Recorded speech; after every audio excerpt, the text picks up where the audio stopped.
so it's Tarja just started chatting. Excellent, right. So it's just people checking their own audio settings if you can do on your own computer, that might help. Right, okay. Excellent, right. So if we go back to the beginning, Kim. Yeah, okay. Excellent. Good evening. Thank you very much for your patience. My name's Tarja. Hold on, I'm just going to close my skylight, sorry.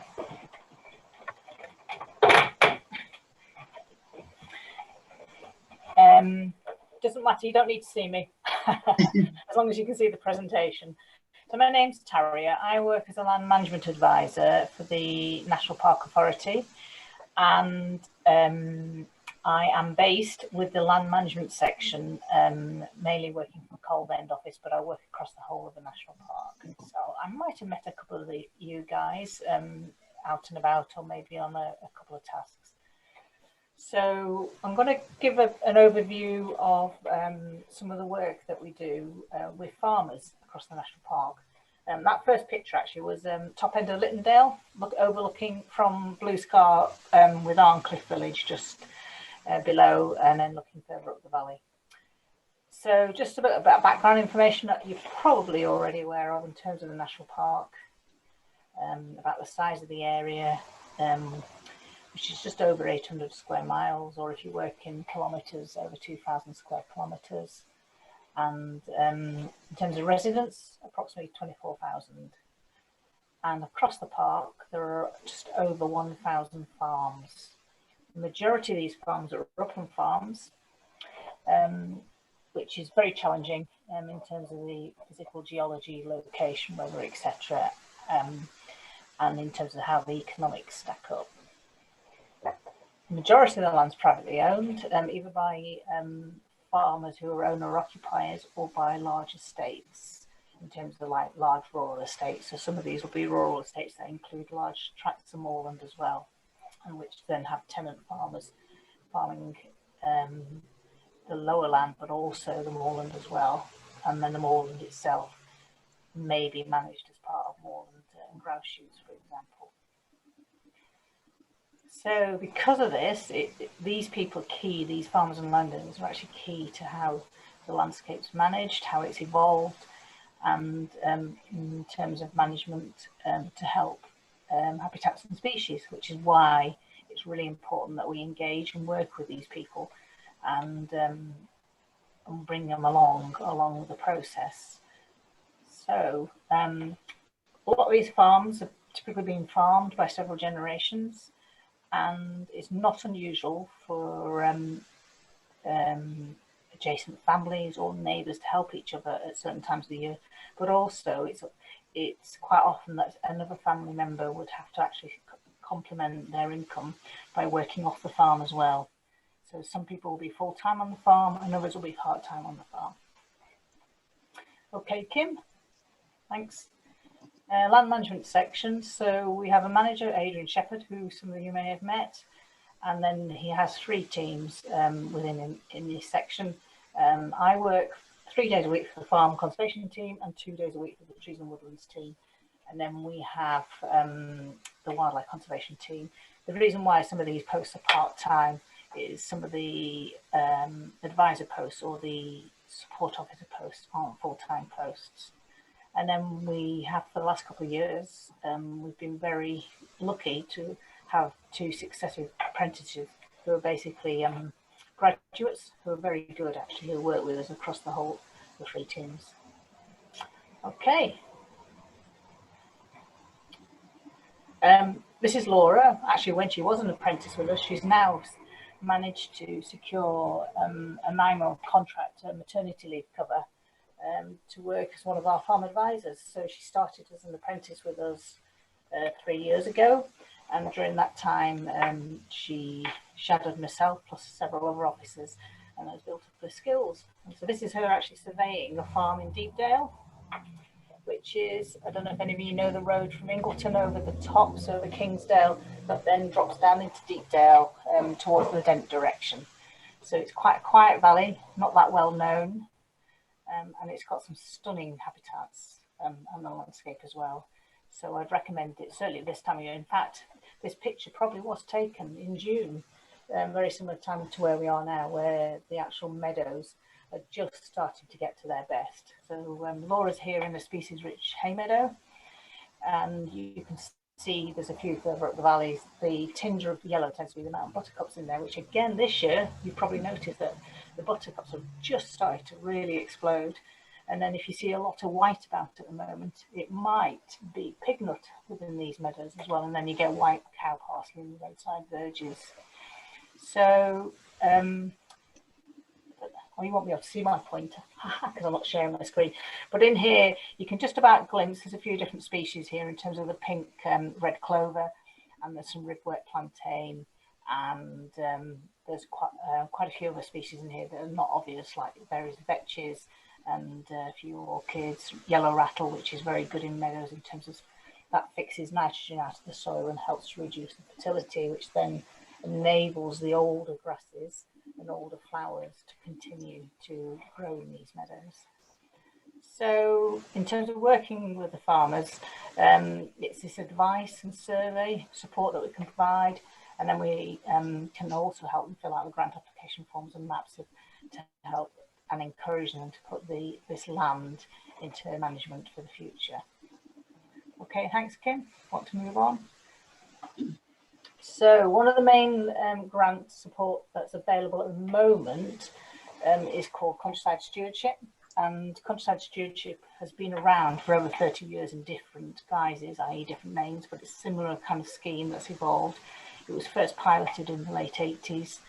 And it actually started off as Countryside Stewardship, and then it changed to Environmental Stewardship. It's been rebranded as Countryside Stewardship, and this will continue for another couple of years, and then it'll evolve into a scheme called Environmental Land Management Scheme, which you might have heard about, that the government's currently carrying out tests and trials on, which the National Park were actually part of that process of testing and trialling the new schemes going through as well. So it's a national scheme. It's available to anybody who owns land that's registered on the Royal Land Registry and has what's called a single business identifier number, an SBI number. It can be a small business, it doesn't have to be a big farm. And I've just summarised here the main strands to it that we use on a regular basis to help farmers manage their land, but also capitalise the grants that are available. So capital grants are you enter a 2-year standalone grant scheme if you want to just go for the capital grants.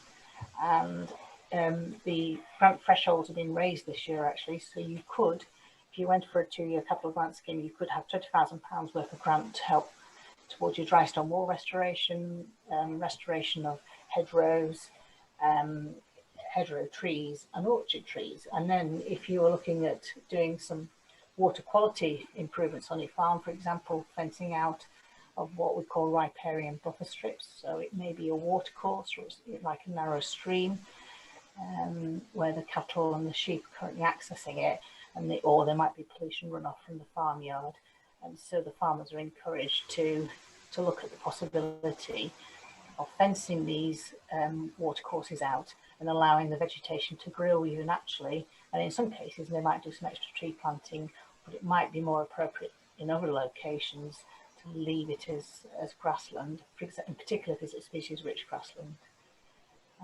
And then there's a new grant stream that's just come on board this year, because the government have got some very high targets to try and reduce ammonia emissions on farms, in particular on dairy units and pig units, etc. So that's perhaps less relevant to most of the farms in the Dales, but we do have, a reasonable dairy community on the fringes.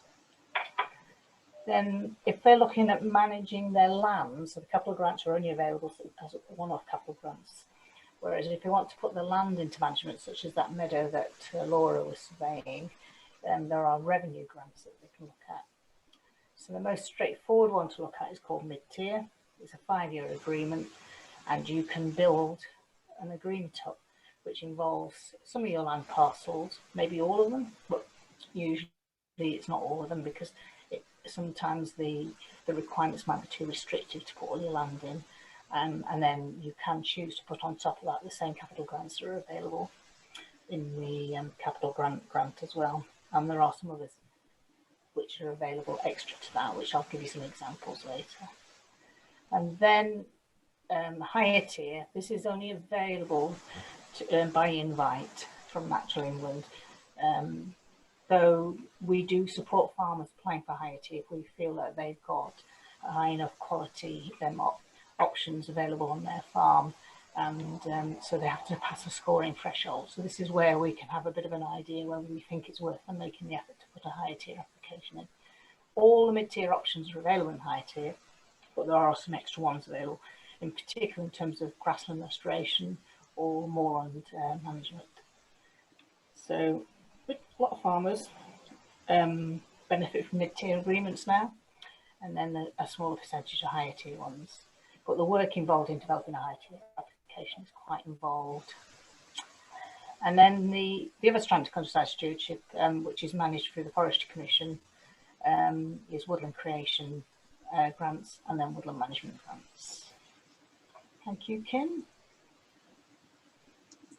Oh, I forgot to say, actually, I'm more than happy to take questions. So if you want to put your questions in chat or in questions and answers, and we can cover them at the end. So, okay, this is an example of some of the revenue grants that are available through countryside stewardship.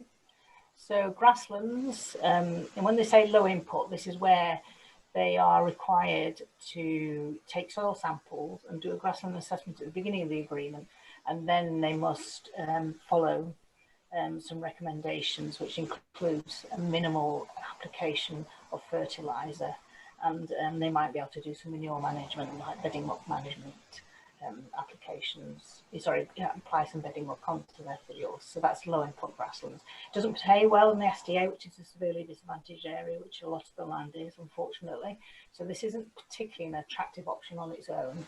However, you can stack it up with some extra payments. So you could add on top of that a cattle grazing supplement, and if it's a hay meadow, a haymaking supplement. So sometimes then it starts to become financially viable.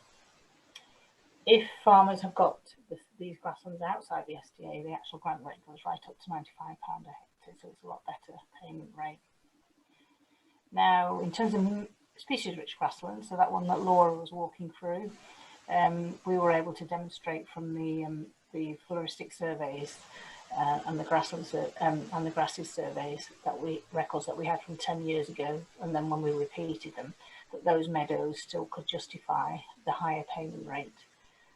So in this particular case, this farmer was able to use that payment rate of GS6 plus the haymaking supplement GS15. So he had £182 plus £85 he's been paid on a 5-year agreement to continue to manage those hay meadows.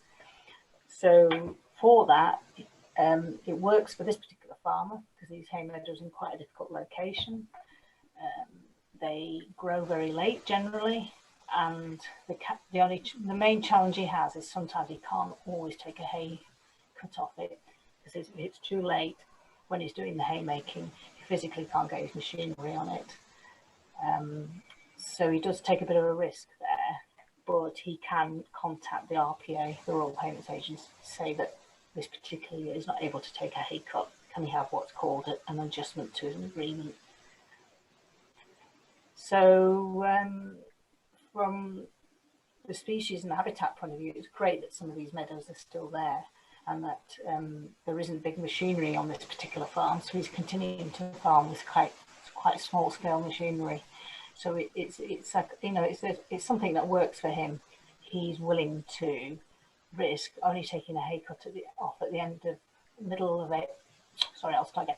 The hay cut from middle of July onwards, and depending on the weather, he might even go through into August before he actually takes his hay cut. So he only ends up with one cut of hay through the season, whereas some of the other farmers, you'll have already noticed, maybe taking 2 or 3 cuts off in a year on their improved land. Yes, these are annual payments. So if you had say a 10-hectare field, it'd be 1,820 hectares for your management of species rich grassland, and on top of that the £85 for the haymaking supplement. So and we'll cover a little bit about the other options on the next few slides. So yeah, we're back to this meadow. So in this particular meadow, these are the payment rates and the options that this farmer's entered into. Okay, we move on. So another key habitat that that the Yorkshire Dales has, and Forest of Bolandale does, and North Pennines, it has some very good, large, expansive areas of land that support breeding waders.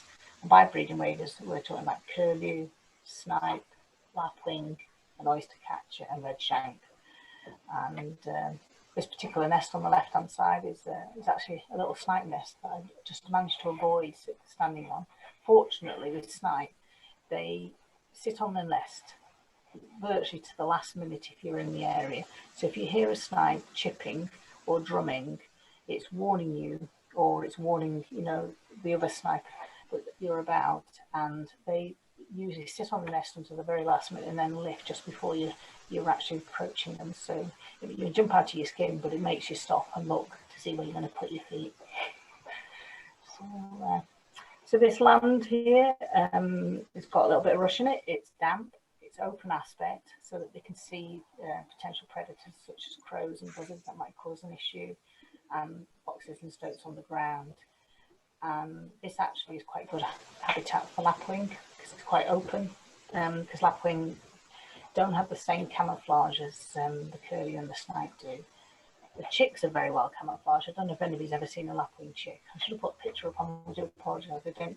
But when the chicks are born, they're little fluffy chicks, are these snipe, lapwing and curlew, and they all look like a cowpat when they flatten themselves. They're absolutely brilliant, you know, because if the parent calls and warns them, what they do is they scurry off into a bit of rushes, or they'll just literally flatten themselves in a little dent in the field, and you just cannot see them. It's amazing. So they rely on that camouflage at that stage. So for the land that the farmers are managing for the waders, they're restricted in terms of they can't do any machine movements on this land. So they can't do rolling, can't go along topping the rushes. They have to top the rushes outside the bird nesting season, etc. And their stopping rates for cows and sheep are restricted as well to reduce the potential impact of having too many hoof prints or footfall that might affect nests and chicks. Cows in particular are good for management of wader land because they break the sward up a bit in the way they graze. They're a bit more rough and ready. They're not hoovers like sheep are. And they also, cowpats have got a really good biodiversity in terms of dung beetles, etc., and invertebrates, but also then they break up the land a little bit, so you might end up with some more invertebrates breeding in the wet soils and that. Actually, I've missed off one of the payment options I have here. So if this farmer has put his land into management for waders, which is this UP2 option at £88 a hectare. He did for the first 3 years, he had an extra supplement for cutting the rushes, which is what that GS16 is. And he then had a capital grant to create some scrapes, which are very shallow water areas, and gutters are a little bit like a shallow ditch line. And on top of this, he does have another payment, which I've forgotten to put on, I apologise, which is the cattle grazing supplement. So he has to have a certain proportion of cows to sheep in order to justify that supplement. Okay, Kim, thanks. Some example of capital grants. The most popular ones are the dry stone wall restoration ones and hedge laying and hedge planting. And then you can only use the sheep fencing netting ones if they're associated with management of the land. So for example, against a riparian buffer strip, or if you're managing the land for waders or the meadows in terms of the stock management. And then there's just some payment rates showing for some of the trees there. Okay, if we move on. So Malastang, one of my favourite valleys. And so this guy is 80 years old and he's still out there walling every day. It just amazes me. He's been on this farm at Malastang for, this is his 4th year now, because the amount of walling that this particular farm put into agreement was significant. So for the first 3 years he was there, and now he's doing some extra work. And I'll just show you the payment rate. There's no settings. Are you all right? Are you able to hear me? I can hear somebody chatting. Just put a message in chat if anybody is struggling to hear me or anything. Yeah. Okay. Can't see any new messages. So dry stone walling payments are quite interesting because they've changed quite a lot. When the stewardship first came out, they were as low as £16 a metre.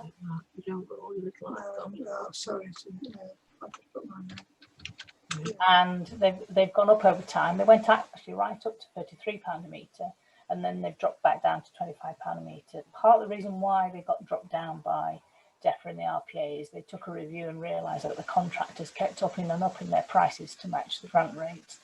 Unfortunately now, the grant rate of £25 a metre does not cover the cost of restoring a dry stone wall.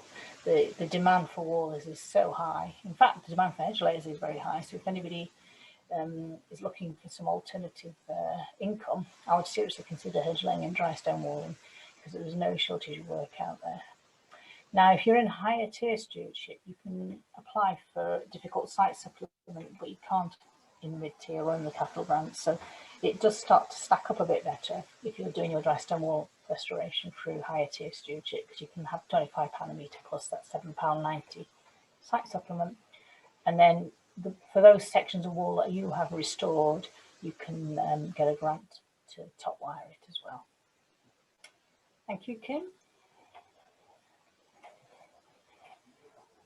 So yeah, we're still in Malastang here where there's several field barns, and there's a maintenance payment available through stewardship to encourage farmers to keep their barns weatherproof.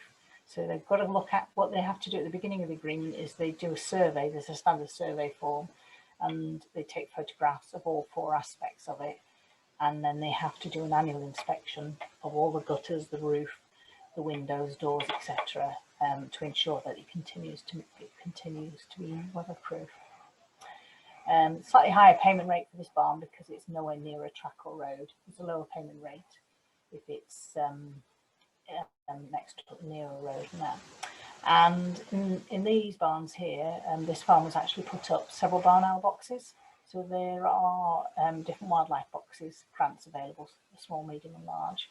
And Kim might remember that she came along to, was it Young Rangers? I think Young Rangers were made some barn owl boxes, not for this farm, but for that farm in Deepdale actually. And we've got them all up, and already 2 of them were in use this year, and the ones in Deepdale. But this particular one, the barn owls came back the year after this farmer started to actually start managing this land. It was probably coincidence that the barn owls were starting to expand their territories and come back up Malastang, but it was fortuitous that several barn owl boxes had actually been put into the barns as well, because the habitat is definitely suitable. Okay, if we move on. So this is a different barn on that same farm in Malastang. This barn owl box went up in 2018 and has been used every year since. So now it's in its 19. It's in its 4th year of use. You can see some white markings there where they perch on the top. And then I don't know if you can work out this little hinged access. And on the left-hand side is the hole where the bird goes in and out. The access is available for if a licensed bird ringer wants to check the box. And who we have here, somebody who is a licensed bird ringer who is actually ringing the adults. And in this box there was a female sat on 3 eggs this week. And in next door part of the barn is the male who's been kicked out now because the eggs have been incubated, but he's still in the same vicinity, he's still in the same barn, but he's not actually in the same box with her. Whereas that other barn that we were looking at just previously, there's a male and female were in the same barn owl box, but no eggs yet. So apparently this is quite common. If a female hasn't finished laying her eggs or she hasn't laid any eggs, that they stay together. But once she starts incubating her eggs, the male is nearby to help with feeding, but he doesn't actually stay in the box with them. And something I learnt this week, which I didn't realise, was it's possible that pair in the other barn, even though they've not laid their eggs yet, but they might do, because the vole population this year does seem to be quite low.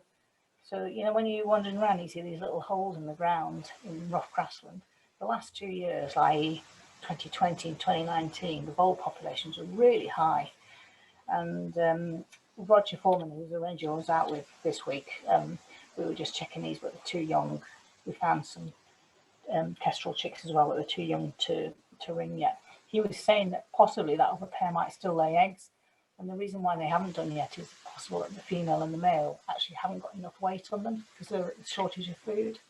So they delay egg laying linked to vole populations and their diet, and that. Nature's very clever. Okay, thanks, Kim. This is the same barn where these two barn owls are.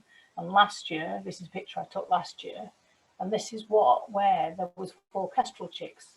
And so they're in the same barn, but they're actually in the gable end wall, and they're accessing it from the outside. So I've taken this picture from the inside looking out, but the kestrels only come to that part of the wall to lay their eggs and sit there incubating their eggs. And then in the roof space, there was some jackdaws, and then below, in the lower part of the barn, a load of swallows. It's really good. Okay.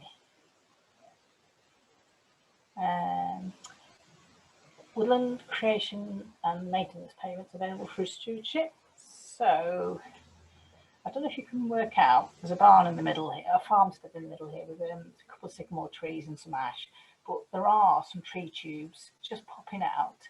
And so this gill, because there's a stream runs through it, was planted up through the woodland creation grants available through stewardship. So I've put up some of the payment rates available. So these are capital grants with trees and the tree shelters and the sheep netting, difficult site supplement, and the field gates and water gates. So on this particular farm, there was about 15 hectares of woodland created. And this particular woodland is quite low density planting, and it's species that we're hoping will attract black grouse. Whereas lower down, nearer the river, there's already a big conifer plantation, mixed plantation that supports red squirrels. So the woodland planting that the farmer's done down there is a slightly higher density of trees, but trees that are more suitable for red squirrels. So black grouse, it's things like rowan, hawthorn, and the kind of buried species. And it's a combination of having buried shrubs and trees and hay meadows nearby that forms the kind of, and the moorland habitat that forms the ideal black grouse habitat. So this is actually looking back towards Garsdale with Middleton Fell in the background there. So looking back kind of southwest, and there are black grouse just at the other end of Garsdale and beyond here. So occasionally they've been seen on this farm in the last couple of years, but none have actually stayed yet. So, but they have in the past, and the hope is that they'll come back and breed here. Okay, if we move on. So just a really quick summary of what I've recorded when I've just been out doing the follow-up visits to this farm, you know, in terms of helping with their grant claims. And I've carried out a breeding wader survey twice now, just to keep an eye on, because it has done extremely well with the breeding waders, in particular with the farm being able to get a grant to do some active rush management on some of the fields and create those scrapes. But spotting my very first red start up there, I heard this bird and I couldn't work out what it was, and I spent ages, and then I saw it, and then I worked out what it was. And then there was a female ring ousel this year there as well. And then, fortunately, somebody who walks there regularly had spotted this spotted flycatcher nest and showed me where it was. So it's a real bonus. Okay, Kim. I've just summarised, there's lots of funding support available for habitat and species management. Some of them might be project specific. So these are additional funds. And quite often, so something like the Rivers Trust, so there's Yorkshire Dales Rivers Trust, Lune Rivers Trust, Eden Rivers Trust, West Cumbria, Ribble, they'll work with individual farmers as well as groups of farmers. Whereas if you're looking at a couple of the bigger programs like the T-Swale, what's called T-Swale Naturally Connected, it's a massive landscape scale project, which is a 5-year project, £8.5 million from National Lottery. So there are project officers as a dedicated team working with farmers in Teesdale and Swaledale. So we have one based with us with our land management section who covers Swaledale. And we also have one of our colleagues has now just started working for the Foundation for Common Land, which is another National Lottery funded project called Our Common Cause, which is focused on some of the big commons in Cumbria and North Yorkshire, in the Yorkshire Dales. Well, put a little view there. Yorkshire Dales Millennium Trust, I don't know if anybody's heard of them, based at Clapham. They provide grants for tree planting, hay meadow management, but also they run projects such as creating corridors for bees and pollinators and things like that. And then the local wildlife trust do a significant amount of work in specific locations, some locations that they own and others on farmers on adjacent land as well. Thanks, Grit. Give me a camera run. So, if you want to know a little bit more about the work that we do with farmers, that's the website for the Yorkshire Dales. And we're not particularly good at updating this, but there is a very nice little Facebook group with posts on called Nature in the Dales, which you could add to actually if you wanted to send photographs and little short snippets of stories to us as well, so which we definitely welcome that.